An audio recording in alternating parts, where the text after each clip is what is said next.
हाँ, खास पेशकश हमारी जिसमें कि बहुत सारे ब्रोकरेज हाउसेस की रिपोर्ट्स को खंगालने के बाद कुछ 3-4 कंपनियों को हम डिस्कस करते हैं। हर्ष हमारे साथ जुड़ चुके हैं। हर्ष, आज की पहली कंपनी बताइए। जी, तो सबसे पहली कंपनी मुरुगप्पा ग्रुप की है, सीजी पावर की बात कर लेते हैं यहाँ पर। पीछे सेमीकंडक्टर थीम को लेकर काफ़ी चर्चाओं में रहा और क्वार्टर 2 में यहाँ पर जो है प्रमोटर्स ने अपनी हिस्सेदारी भी कम करी। अपने दर्शकों को जानकारी के लिए बता दें, ब्रोकर जो है यहाँ पे न्यूमरा है, खरीदारी की सलाह दी है और 800 रुपये प्रति शेयर के भाव का यहाँ पे इन्होंने लक्ष्य दिया है।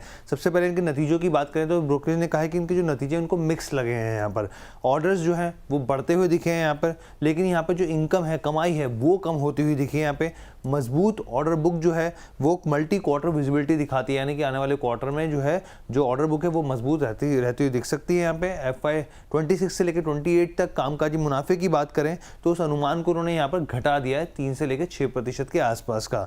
लेकिन वित्त वर्ष 2025 से लेकर 28 के बीच में अर्निंग पर शेयर जो है यहाँ पर जो कैगर के हिसाब से वो उनका मान के चलना है, वो स्टेबल रहेगा, उसकी उम्मीद जताई गई है। ठीक, चलिए, तो यहाँ पर सीजी पावर पे जो है 800 के आसपास का लक्ष्य दिया गया है और आज सुबह से ही ये जो है इस पर हम रिपोर्ट मैंने भी सुबह देखी, अच्छी रिपोर्ट है, नोमिना की रिपोर्ट है।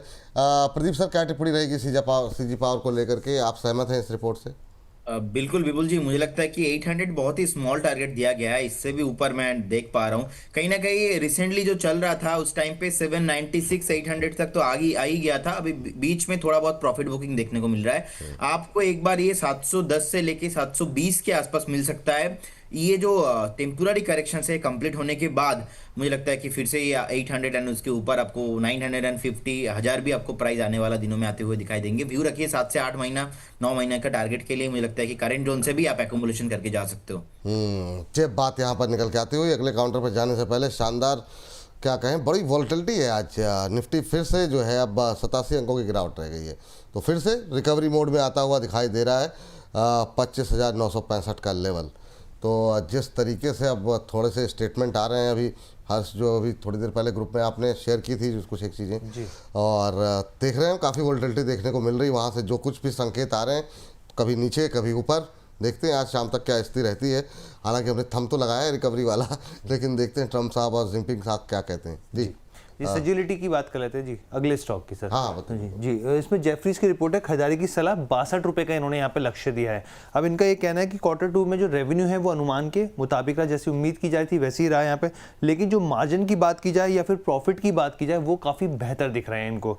इसके अलावा इनका कहना है कि जो डील्स का लेके आउटलुक है वो आने वाले क्वार्टर 3-4 के लिए काफ़ी पॉजिटिव नजर आ रहा है। इनको नजरिया पॉजिटिव है यहाँ पर। इसके अलावा FY 26-28 के लिए अनुमान जो है यहाँ पर अगर आप देखें EPS के, तो वो उन्होंने बढ़ा दिए हैं, 2 से लेकर 8% के आसपास बढ़ा दिए गए हैं यहाँ पे। और इसके अलावा इन्होंने कहा है कि हम लोग ओवरऑल जो है पॉजिटिव इसके लिए देख रहे हैं। हाँ, चलिए, ये बात यहाँ पर निकल करके आई है और शानदार रैली भी देखने को मिल रही है आज तो। अरुण सर, क्या कहेंगे आप सर सेजिलिटी को लेकर के? जेफरीज की रिपोर्ट से सहमत हैं आप? विपुल जी, काफी शानदार रिजल्ट थे और ये एक ऐसी कंपनी है विपुल जी जिसका पूरा कारोबार यूएस में है। 100% पूरा कारोबार यूएस से आता है। अगर यूएस से कुछ भी हमारी चीजें पॉजिटिव होती है तो और मोमेंटम पॉजिटिव स्टॉक में रहना चाहिए। पर मोमेंटम ऑलरेडी आ चुका है, रिजल्ट्स के थोड़ा बहुत फैक्टर हो चुके हैं। मुझे लग रहा है जहां तक टारगेट्स की बात है 60 रुपए तक तो इजीली जाता हुआ नजर आ रहा है। तो जिनके पास है होल्ड करने की सलाह है। अगेन 60 रुपीज तक के टारगेट रहेंगे, पर 10% ऑलरेडी चल चुका है। तो फ्रेश खरीदार थोड़ा वेट एंड वॉच करे, थोड़ा स्टॉक को कंसोलिडेट कर दे। पर जिनके पास है उनके लिए 60 रुपए तक के टारगेट है। चलिए, ठीक, ये बात यहाँ पर है। चलिए, 2 कंपनियाँ हो गई हैं, 2 कंपनियाँ बाकी। अगली कंपनी के लिए चलते हैं हर्ष के पास। हर्ष, अगली कंपनी कौन सी होगी? सर, एक और हम लोग यहाँ पे बात करते हैं भेल के, इसके भी नतीजे आते हुए दिखे और उसके बाद यहाँ पे ब्रोकरेज के रडार पर है ये स्टॉक भी। मॉर्गन स्टैनली की रिपोर्ट की बात कर लेते हैं। यहाँ पे ओवरवेट की सलाह 258 के टारगेट्स जो हैं थोड़े से यहाँ पर जो है उसके आसपास ही है यहाँ पर। तो इनका साफ तौर पर कहना है कि रेवेन्यू और एबिटा जो है वो अनुमान से काफ़ी बेहतर रहा है यहाँ पर।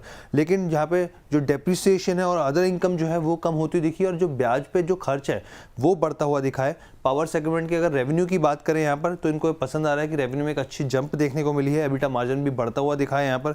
लेकिन इनका ये मानना है कि जो ओवरऑल इंडस्ट्री सेगमेंट की जो उम्मीद है जिस हिसाब से बढ़ रहा है वो बढ़ता हुआ दिखेगा अपने पीयर्स के मुकाबले।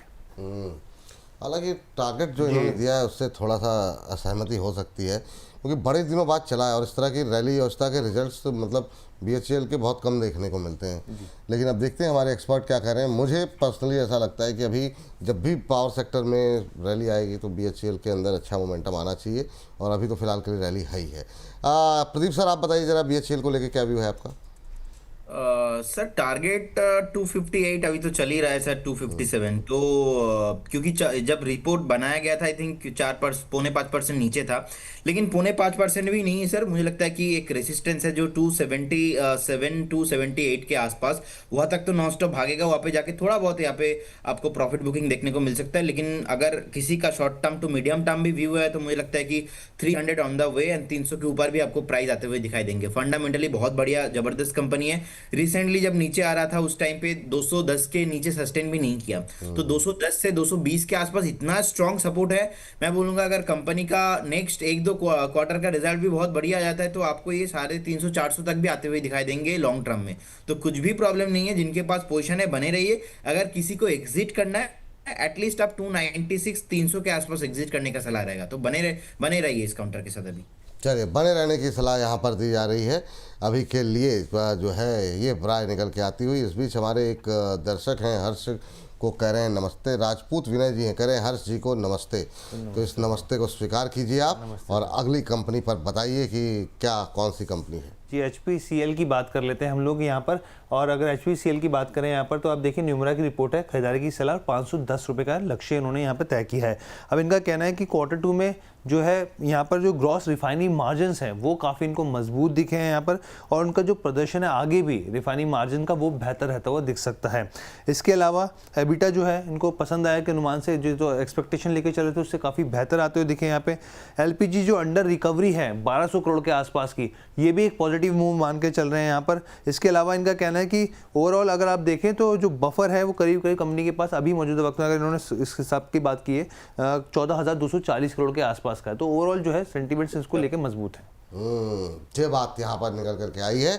और इसी के साथ जो है चलते हैं यहाँ पर अरुण सर का नंबर है। हाँ, अरुण सर का नंबर। सर मुझे डिस्क्लेमर अरे सॉरी, अरे बहुत हाथ जोड़ के माफी सर, मिस हो गया मुझसे, sorry. Investment securities market subject to market, जितने भी स्टॉक्स को लेके मैंने बात किया, कोई भी स्टॉक्स में मेरा कोई पर्सनल पोजीशन नहीं है। No conflict of interest. Stock market में कुछ भी गारंटी नहीं होता, पास्ट परफॉर्मेंस फ्यूचर में इंडिकेट नहीं होता। जब भी आप इन्वेस्टमेंट कीजिए आपका जो पर्सनल फाइनेंशियल एडवाइजर है उनसे सलाह लेके कीजिए। बहुत बहुत धन्यवाद विपुल जी, मिलते हैं दोपहर को। और अरुण जी को बहुत बहुत धन्यवाद। बहुत बहुत धन्यवाद। और मैं तब माफी चाहूंगा सर, मेरे दिमाग से बात नहीं, मतलब वो मिस हो गया मुझसे। अरुण सर जी, सर क्या कहना चाहेंगे सर इस पर आप? मुझे हिंदुस्तान पेट्रोलियम, IOC, BPCL दोनों तीनों पे ही मेरा पॉजिटिव है। वैसे मेरा फेवरेट हमेशा से IOC रहा है। अच्छा डिविडेंड देता है, स्लो मूवर है, ज्यादा पोर्टफोलियो को इफेक्ट नहीं करता है। हिंदुस्तान पेट्रोलियम पे भी मेरा पॉजिटिव व्यू है। टारगेट्स की ज्यादा बात है, 495 500 तक के टारगेट्स इसमें आ सकते हैं। थोड़ा अगेन 3-4 दिन से लगातार चल रहा है, थोड़ा बहुत रिट्रेसमेंट पे बाय करें। 500 तक के लेवल्स इसमें आ सकते हैं।